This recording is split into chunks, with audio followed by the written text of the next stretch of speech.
No dia 3 de abril de 2020, a Associação Brasileira de Juristas pela Democracia, a ABJD, apresentou no escritório da Procuradoria do Tribunal Penal Internacional representação contra o presidente da República, Jair Bolsonaro. No último dia 12 de agosto, essa representação ela foi coassinada de forma adicional por mais 223 organizações da sociedade civil. Essas 223 organizações da sociedade civil entenderam que a Associação Brasileira de Juristas pela Democracia tinha razão quando alegou que o presidente da República infringiu o artigo 5º 1b do Estatuto de Roma do Tribunal Penal Internacional, que associa como crime o crime cometido contra a humanidade. E esta representação contra o presidente da República no Tribunal Penal Internacional foi a primeira do gênero no Brasil relacionada exclusivamente à ação e à omissão do presidente no controle da pandemia de coronavírus. Outras ações tramitam também no escritório da Procuradoria do Tribunal Penal Internacional, movido por outras organizações civis e até mesmo partido político, alegando outras coisas, por exemplo, genocídio.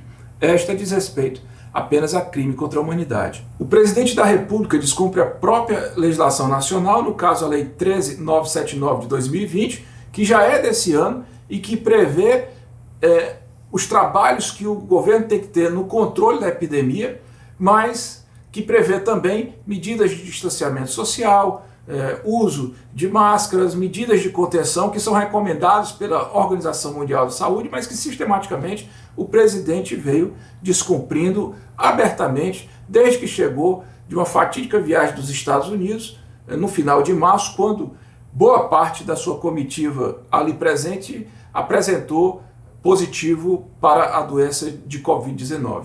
O presidente da República, de lá para cá, desatendeu as autoridades médicas nacionais, as recomendações das autoridades médicas internacionais, deixou de participar de reuniões com os presidentes da América do Sul que tentavam tratar de forma organizada no controle da pandemia e fez questão de, em vários momentos, desestimular o uso das medidas individuais de proteção. O presidente da República chegou ao ponto de praticamente prescrever uma medicação que sequer é reconhecida internacionalmente como eficaz para lidar com o tratamento da pandemia. O presidente da República chegou a destratar sistematicamente a imprensa porque lhe cobrava uma ação diferenciada no sentido de dar uma boa educação, no sentido de promover a informação, no sentido de que ele fosse um exemplo de liderança a ser seguido por brasileiras e brasileiros. Como se não bastasse, o presidente da República comprou uma disputa absolutamente injustificável com governadores estaduais e com prefeitos municipais, porque imaginou que essas pessoas estavam se colocando contrariamente ao seu governo, e isso acabou dificultando na aquisição de aparelhos de respiradores, de organização de espaços de UTI, na liberação de dinheiro que havia sido aprovado pelo Congresso Nacional e depois autorizado pelo Supremo Tribunal Federal para uso no controle da pandemia. Tudo isso dificultou essa situação de controle pandêmico no Brasil, que hoje resulta em mais de 115 mil óbitos de brasileiras e brasileiros, para a nossa imensa tristeza. Na época da propositura da ação no Tribunal Penal Internacional pela BJD, nós tínhamos 300, em torno disso, de óbitos no Brasil.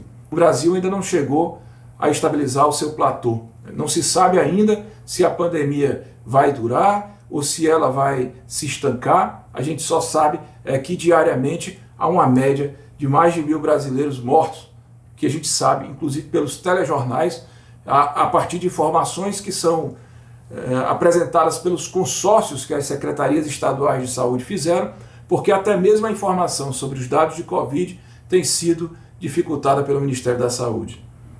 Importante lembrar que o presidente da República, de lá para cá, exonerou 2 ministros da Saúde que se puseram contrariamente ao uso de uma medicação eficaz no protocolo de atendimento médico. Para isso, colocou um militar e um grupo de militares no seu entorno que sequer são da área de saúde. Evidentemente que quem não é da área de saúde não entende sobre epidemiologia, não tem condição de lidar, do ponto de vista federativo, numa linguagem médica com os demais secretários de saúde, que demora muito mais para tomar decisões importantes do que demoraria se fosse um expert no tema. O problema de demorar o tempo é que isso custa vidas. Tudo isso e muito mais que foi alegado no curso da ação e fatos que não foram alegados porque foram posteriores ou porque, se somados, tornariam essa ação infinita, são elementos importantes que justificam o enquadramento do presidente da República no crime contra a humanidade. A BJD propôs várias medidas no ordenamento jurídico nacional, mas é importante dizer que um grupo de procuradores da República já havia solicitado ao Procurador-Geral da República que propusesse uma ação no Supremo Tribunal Federal, que é a pessoa competente, a instituição competente para apurar os crimes cometidos no exercício do mandato pelo presidente da República. E o Procurador-Geral da República simplesmente ignorou aquela solicitação. Portanto, do ponto de vista interno, o Supremo Tribunal Federal seria inacessível, porque o Procurador-Geral da República já se mostrou desinteressado em tocar adiante qualquer ação nesse sentido. Todos sabemos que há hoje, lá no gabinete do presidente da Câmara dos Deputados, quase 50 impeachments, salvo engano, ou mais, né, solicitando que o procedimento seja aberto na Câmara dos Deputados para apuração se há ou não violação, portanto, cometimento de crime de responsabilidade pelo presidente da República. E o presidente da Câmara já demonstrou que não fará isso, não observará todos esses pedidos que foram feitos. De tal maneira que as portas do Judiciário, das instituições competentes no Brasil para apurar os crimes cometidos pelo presidente da República foram fechadas. Não há outra saída senão recorrer ao Tribunal Penal Internacional. Há um questionamento se, do ponto de vista penal, formal, o Tribunal Penal Internacional tem competência para julgar esse tipo de caso, sobre essas circunstâncias, na sua jurisdição. O Brasil adota o Tribunal Penal Internacional, portanto não há dúvida da submissão do Estado brasileiro à Corte Penal Internacional. É claro que há uma dificuldade de justificar o enquadramento do presidente da República no cometimento do crime de responsabilidade, segundo aquilo que está formalmente posto na lei internacional. Mas é algo que pode ser superado, porque nenhum legislador é capaz de prever as situações que vão acontecer no futuro. A própria jurisdição penal internacional, ela derivou de uma necessidade histórica de que a sociedade internacional teria que se munir de mecanismo para conter certos crimes que são danosos contra a humanidade e que não tinha nenhum tipo de previsão legal. Então a gente tem certeza, em termos de ABJD, na substância dos argumentos que foram levantados, e nós estamos bastante otimistas no sentido de achar que o escritório da Procuradoria vai entender as razões que foram levantadas e vai propor, eventualmente, a denúncia cabível ao presidente do Brasil. Esse é o canal Direito e Política com Marcelo Uchoa, canal criado para conversar olho no olho com você sobre fatos da vida cotidiana, sobre análise jurídica. Se você gostou, se inscreve no canal, curte os vídeos, comenta, compartilha, me procura nas redes sociais, no Twitter, no Instagram, eu sou @MarceloUchoa_ e no Facebook eu sou Marcelo Uchoa.